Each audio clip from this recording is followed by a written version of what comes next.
বলছে মা আজকে বলবে না? বলছে আবার তুই চোখ বন্ধ কর, চল আমাদের সময় হয়ে গেল, পূজা করতে হবে। বলার পরে এবারে চোখ বন্ধ করে আবার তিনি চলে এলেন, বাঁশুলি দিহিতে চলে এলেন গো মা।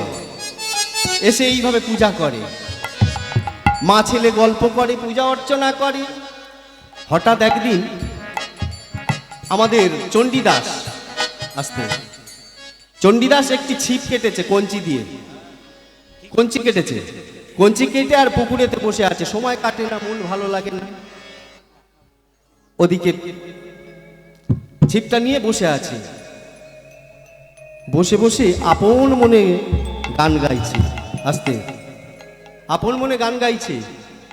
সুগ নামের সুগ পাখিটা ধরতে গিয়ে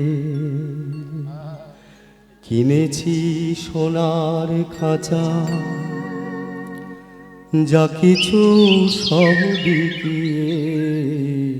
সুগ নামের সুগ পাখিটাও ধরতে গিয়ে কিনেছি সোনার খাঁচা, যা কিছু সব বিকিয়ে। সোনার শিকল কেটে দিয়ে হায়, সে পাখি আমার যায় উড়ে যায়।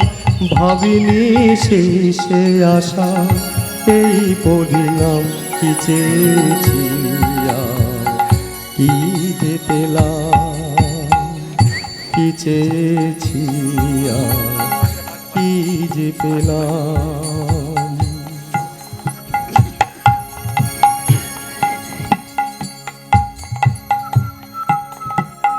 ভুল সে যে না জেনে যাই মাসুল দিয়ে, হিসাবের শূন্য আমার মেলেনি সব হারিয়ে। ভুল সে যে জেনে যাই মাসুল দিয়ে, হিসাবের শূন্য আমার মেলেনি সব হারিয়ে। ললার লিখন লিখে বিধাতা, নাম কিনেছে ভাগ্যদাতা। রাখি সেই দাতার পায়ে হাজার প্রণাম, কি চেয়েছি আর কি যে পেলাম, কি চেয়েছি আর কি যে পেলাম। কঞ্চি নিয়ে বসে আছে ছিপটা নিয়ে, আর ওদিকে চাপা রানীর সঙ্গে সেই পুকুর ঘাটের বিপরীত দিকে কাপড় কাচতে এসেছে কে গো মা? রামী। দূর হইতে যখন দর্শন করিয়াছে, ভগবানের কাছে কেঁদে কেঁদে বলছে, ওগো ভাগ্য বিধাতা, তুমি যে ভাগ্য লিখন করেছ, তোমার পায়ে হাজারো কোটি প্রণাম। যখনই এমন ভেবে কাঁদছে আর গাইছে, সঙ্গে সঙ্গে পুকুরের ওপারে বসে আছে রামী, কাপড় কাচতে এসেছে। সঙ্গে সঙ্গে দেখে বলছে, ওগো ঠাকুর, ছিপে কি মাছ ধরলো? বলছে না, এখনো মাছ ওঠেনি। এইভাবে দেখতে দেখতে আরো 2 দিন চলে গেল। আস্তে আরো 2 দিন পার হয়ে গেল গো। 2 দিন যখন আরো পার হয়ে গেল, আবার ওদিক থেকে সুর ভেসে আসছে, ও ঠাকুর, তোমার ছিপে কি মাছ ধরলো? বলছে না, সবে ঠোকর দিয়েছে। একদিন চাপা বৌদি আসেনি পুকুর ঘাটে, পুকুর ঘাটে সেদিন চাপা বৌদি আসেনি গো। সেই দিন রামী কাপড় কাচ্ছে, এতদিন কিন্তু তাকিয়ে দেখেনি। অন্য কোনো রমণী তো হতে পারত। তাকিয়ে দেখে বলছে, ও ধনী কেহ বহু বটে, ও ধনী কেহ বহু বটে, ও ধনী কেহ বহু বটে। রচনা গেরি নাইতে নেমেছো কি ঘাটে ও ধনী বটে রচনা গেরি নাইতে নেমেছো কি ঘাটে নবীনা কিশোরী ও বটে বটে ও ধনী ও ধনী ও ধনী। যখনই এমন করে ঠাকুর গান গাইতে গাইতে রামের দিকে তাকিয়েছে, রামের মনেতে উদয় হয়েছে কৃষ্ণ প্রেম রাধা প্রেম। সঙ্গে সঙ্গে ছুটে এসে জড়িয়ে ধরেছে চণ্ডীদাসকে। ঠাকুর ঠাকুর, এখানে তো আর কেউ নেই জাতপাতের বিচার করা। এতদিন তুমি কোথায় ছিলে? রামী জড়িয়ে ধরেছে চণ্ডীদাসকে। চণ্ডীদাস বলছে, রামী, তোমাকে পেয়েছি যখন, তোমাকে আমি আর হারাতে দেব না। আজ থেকে জমিদার বাবুকে বলে আমি এই মন্দিরে তোমার একটি কাজের ব্যবস্থা করে দেব। যখনই এমন কথা বলেছে, জমিদার বাবুকে বলে কাজের ব্যবস্থা করে দিয়েছে। জমিদার বাবু বললেন, কিন্তু একটি শর্ত। শর্ত হচ্ছে এই মেয়েটি ভোরের বেলা এসে বাসন মেজে চলে যাবে, তারপরে তুমি মন্দিরে পূজা করতে ঢুকবে। যখন এমন কথা বলছে তাই হবে। এমনি করে একদিন, দুদিন, 3 দিন, 3 মাস পার হয়ে গেল। হঠাৎ একদিন রামী এসে দেখছে যে ঠাকুর ঘরেতে সমস্ত ফুল তোলা, বাসন মাজা। কে করলো এমন কাজ? কে এমন করে সুন্দর করে কাজ করে রেখে গিয়েছে? না না, আমাকে জানতে হবে। সেদিন আর কাজ করতে পারলো না। তারপরের দিন এসেছে, তারপরের দিন এসেও সেই একই, দেখছি একই রকম অবস্থা। বলছে না। তারপরের দিন আর আসবো বলে ভাবেনি। গভীর রাত্রিরে এসে মন্দিরের মধ্যে লুকিয়ে আছে। চণ্ডীদাসকে পর্যন্ত জানতে দেয়নি, চণ্ডীদাসকে পর্যন্ত জানতে দেয়নি। লুকিয়ে বসে আছে মন্দিরের ভিতরে। আর হঠাৎ একটি আলোর দিব্য জ্যোতি আসছে, ঠাকুর ঘরের দিকে হাঁটতে হাঁটতে এগিয়ে আসছে। যখনই এগিয়ে আসছে, সঙ্গে সঙ্গে দরজা যখনই খুলেছে, খোলার পরে বাসনে হাত দিতে যাবে, এমন সময় রামী গিয়ে হাতটি ধরেছে। যখনই ধরে বলছে, কে তুমি? দেখো তো ননদিনী,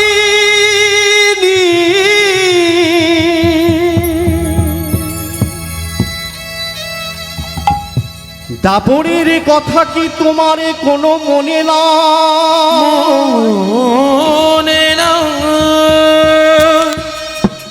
আমাকে তুমি কি চিনিতে পারো না? বলো বলো তুমি কি চিনতে পারো না? যখনই ধরেছে হাত, সঙ্গে সঙ্গে দাপর যুগের কথা মনে পড়ে গেল। আমি যে ব্রজের কুটিলা, আমাকে যে কৃষ্ণ আশীর্বাদ দিয়েছিল, তার সঙ্গে সঙ্গে আমাকে বলেছিল, যারা যারা কৃষ্ণ রাধার সম্পর্ককে নিয়ে কলঙ্কিনী সাজিয়েছে, তাদেরকেও কলঙ্কিত হতে হবে। রাধারানী বললেন, ওগো ননদী, আমাকে যেমন কলঙ্কিত করেছ, তোমাকেও কলঙ্কিত হতে হবে। আমাকে যেমন কাঁদতে হয়েছে কৃষ্ণ কৃষ্ণ কৃষ্ণ বলে, ঠিক তেমনি তোমাকেও কাঁদতে হবে। এখন তুমি বুঝতে পারছো না। আজ থেকে তোমাকে আমি আশীর্বাদ করলাম, তোমার ব্রজ প্রেম তোমার মধ্যে উঠলে উঠবে। নিষ্কাম প্রেমে কত যে যন্ত্রণা, কত যে ভালোবাসা আমাদের মধ্যে ছিল, তুমিও বুঝতে পারবে। যখন এমন কথা বললে, রাধারানী বললে আজ থেকে তোমার মনে কৃষ্ণ প্রেমের উদয় হবে। এমন কথা বলে রাধারানী চলে গেলেন। চণ্ডীদাস পুজো করতে এলেন। চণ্ডীদাসকে বললেন, ঠাকুর আজকের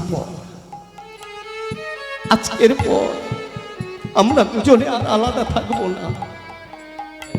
রামী বললেন, আমরা আজকের পর আর আলাদা থাকবো না, আমরা দুজনে একসঙ্গে যুগলে আমরা রাধা মাধবের পূজা করব। আমরা দুজনে। যখনই এমন কথা বলে মন্দিরের মধ্যে দরজা বন্ধ করে দিয়েছে, দরজা বন্ধ করে দেওয়ার পর জমিদারের সেপাই এসে দরজা খুলে দিলেন। দরজা খুলে দিয়ে বললেন, তুমি বার হয়ে যাও, আজকের পর থেকে তুমি এই মন্দিরে আর কোনোদিন আসবে না। চণ্ডীদাসকে বললেন, জমিদার বাবু আজকের পর থেকে তুমি আর কোনোদিন এই মন্দিরে পূজা করতে আসবে না। তোমাকে আমি বারণ করেছিলাম, তুমি আমার কোনো কথা শোনো না। যখন এমন কথা বললেন, রামী আস্তে আস্তে কাঁদতে কাঁদতে বাড়ি চলে গেল। রাতের বেলা ধোবা পাড়াইতে জমিদার লোক দিয়ে আগুন ধরিয়ে দিল। আগুন আগুন আগুন দাউ দাউ করে জ্বলছে আগুন। সবাই ছুটছে, যে যার প্রাণ বাঁচানোর জন্য সবাই ছুটছে। আর এদিকে রামী পড়ে আছে তুলসী তলায়। চণ্ডীদাস খুঁজতে খুঁজতে যাচ্ছে, রামী তুমি কোথায়? ব্রজ প্রেম যে মনের মধ্যে জেগে উঠেছে, রামী যে চণ্ডীদাসকে ছাড়া থাকতে পারবে না। কোথায় তুমি রামী? আমি তো তোমাকে ছাড়া থাকতে পারবো না। গিয়ে দেখছে তুলসী তলায় শায়িত আছে। সঙ্গে সঙ্গে রামীকে জল দিয়ে জ্ঞান ফিরিয়ে রামীর হাতটা ধরেছে। ধরে মা বিশালক্ষীর কাছে প্রণাম করলেন, মা গো আমি তোমাকে ছেড়ে রামীর হাত ধরে চললাম। মা রাধা মদন মোহন তোমাদেরকে আমি বুকে করে নিয়ে চললাম। আমি সেখানে যেখানে যাব সেখানে গিয়ে আমি যুগলে তোমাদের সেবা করব। ও মা বিশ্বলক্ষ্মী তুমিও এসো আমাদের সঙ্গে। এমন কথা বলে সেখানে গিয়ে ছোট্ট একটি তালপাতার কোণে ছাউনি করলেন। সেখানে প্রতিদিন মায়ের সেবা দেয়, যুগালে পূজা দেয়। এইভাবে দেখতে দেখতে কটা দিন চলে গেল। দুজনে কিন্তু বিয়ে করেনি, কিন্তু দুজন দুজনের কাছে থাকে তাদের নিষ্কাম প্রেম। তাদের মধ্যে কোনো কামনা বাসনা ছিল না। দেখতে দেখতে বেশ কিছুটা দিন চলে গেল। হঠাৎ একদিন নকুল এসেছে। নকুল এসে বলছে, দাদা বাবা দেহ রেখেছে, তোকে যে বাড়িতে যেতে হবে। সঙ্গে সঙ্গে রামীকে বলল, রামী চলো তাড়াতাড়ি তৈরি হয়ে নাও। কিন্তু নকুল বললে, না বৌদি যেতে পারবে না।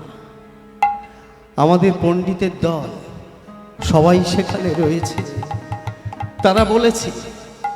তারা বলেছে যদি বৌদি আসে দাদাকে মুখাগ্নি করতে দেবে না।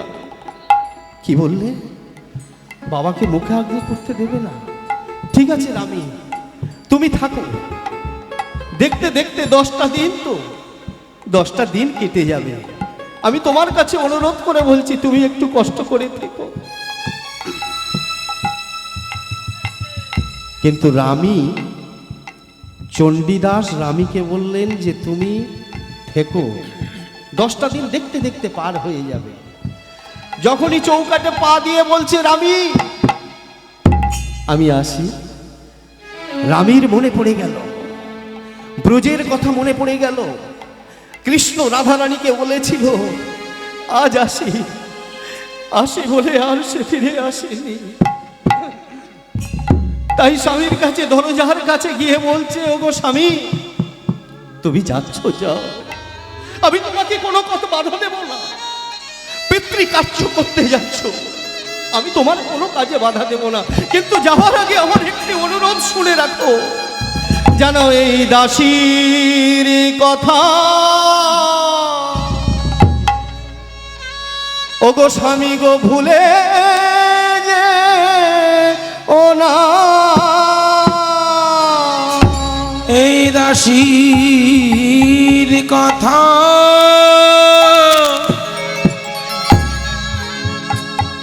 কথা যেন ভুলে যে না। ওগো স্বামী গো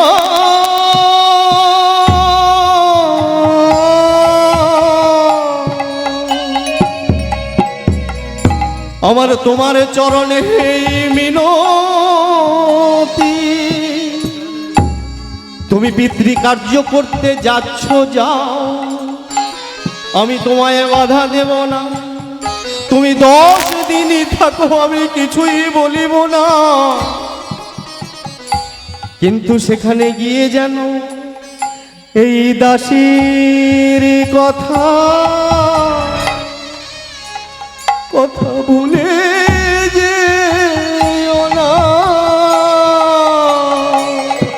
আমার দাসীর কথা ভুলে যেও না। ওগো স্বামী গো, তোমার চরণে আমার এই মিনতি,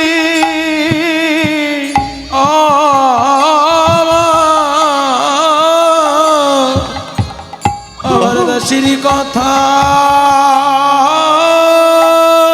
হরি বল হরি বল, নিতাই গৌর বন্দে হরি হরি বল। ভুলে যেও না। যেন এই দাসীর কথা তুমি ভুলে যেও না।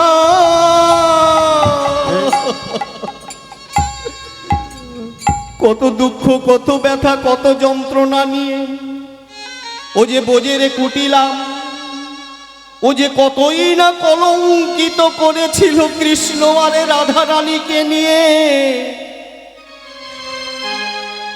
আজ সেই ভগবানের আশীর্বাদে তাদের মনেতে সেই কৃষ্ণ প্রেমের মতো নিষ্কাম প্রেমে ভালোবাসা।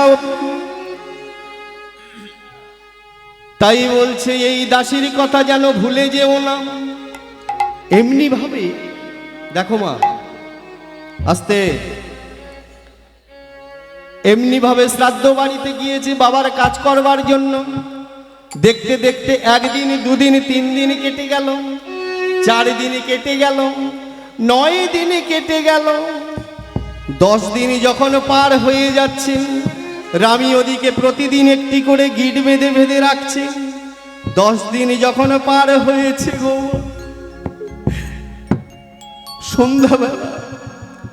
সন্ধ্যাবেলা রামী আর থাকতে পারিলেন না। সন্ধ্যার সময় রামী ছুটতে ছুটতে এসে দাঁড়িয়েছে কোথায়? দরজার গোড়ায় যখন এসে দাঁড়িয়েছে, সঙ্গে সঙ্গে যখনই দরজার গোড়ায় এসে দাঁড়িয়েছে, সঙ্গে সঙ্গে ব্রাহ্মণের দল বললে দূর হয়ে যাও এখান থেকে, দূর হয়ে যাও। কি বললি?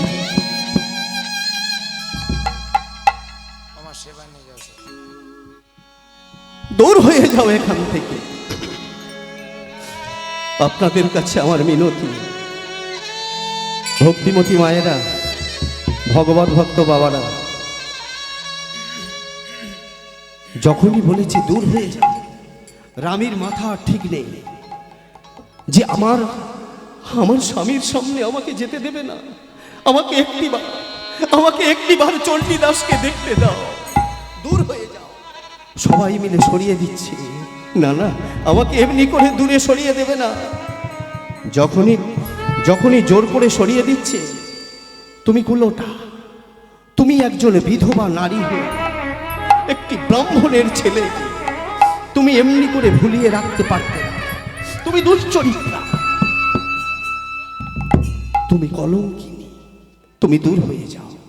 যখনই এমন কথা বলছে যে চণ্ডীদাসের সঙ্গে তোমার আর দেখা হবে না, বলছে তোমাদের কাছে অনুরোধ করছি গো চণ্ডীদাস, চণ্ডী ঠাকুর আমাকে বলে এসেছে 10 দিন পরে ও চলে যাবে, 9 দিন পরে 10 দিনে কাজ করে সন্ধ্যায় চলে যাবে। সন্ধ্যা গড়িয়ে গেল, তবু এলো না, তাই তো আমি ছুটতে ছুটতে চলে এসেছি। বলছে না, চণ্ডী ঠাকুর আর তোমার কাছে যাবে না, তুমি এখান থেকে চলে যাও। যখনই বলেছে চলে যাও, ধাক্কা দিয়ে ফেলে দিয়েছে। সঙ্গে সঙ্গে মা কালী সঙ্গে সঙ্গে ভর করে উঠে দাঁড়ালেন। সেই রামের মধ্যে সামনে পড়েছিল বটি, সেই বটি নিয়ে সেই ব্রাহ্মণদের দিকে তাকিয়ে ধরলেন। ও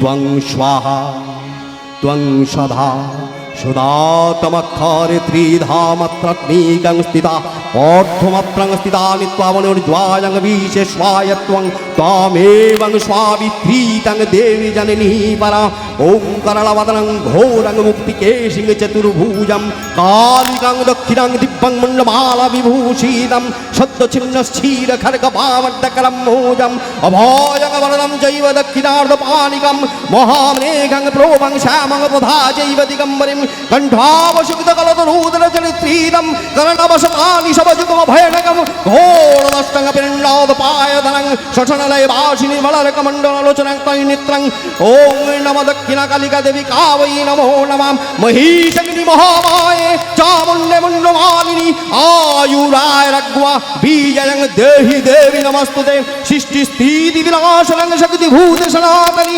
गुणाश्रय गुणमयी नारायणी नमस्तुते नारायणी नमस्तुते नमो नारायणी नमस्तुते।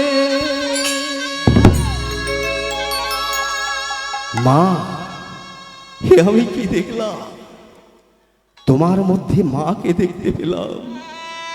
ব্রাহ্মণগণ সঙ্গে সঙ্গে স্তব করতে করতে রামীর চরণে লুটিয়ে পড়লে।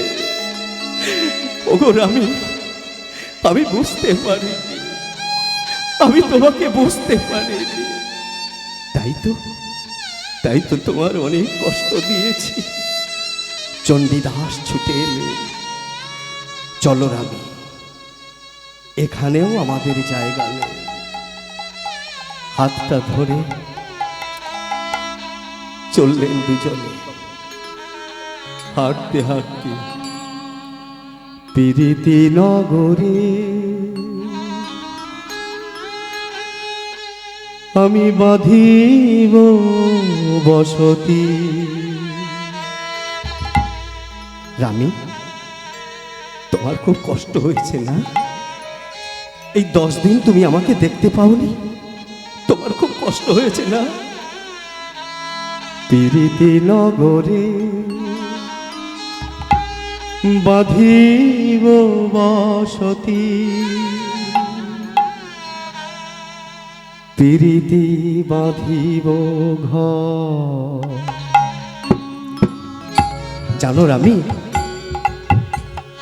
প্রীতি নগরে বাঁধিব বসতি, প্রীতি বাঁধিব ঘর।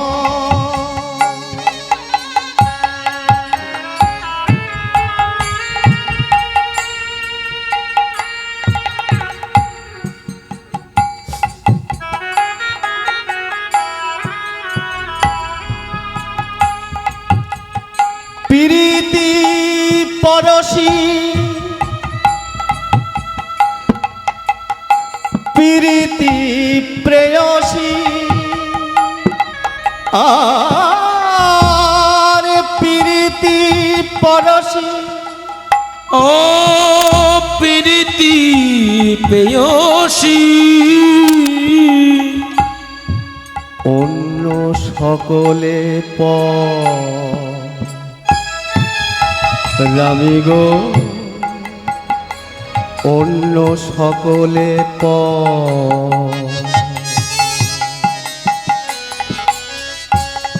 আমরা দেশান্তরী হয়ে যাব ওগো রামি গো দেশান্তরী হয়ে যাব তোমায় নিয়ে বাঁধিব সুখেরই ঘর রামি গো বাঁধিব সুখেরই ঘর ও বাঁধিব সুখী রে ঘর নিতাই গৌর প্রেমানন্দে একবারে হরি হরি হরি হরিব এইখানে রহিল আমার লীলার মাধুরী গো লীলার মাধুরী এইখানে হইল আমার মিলান মাধুরী গো মিলান মাধুরী সবাই মিলে চাঁদ বলনে বলুন হরি হরি সবাই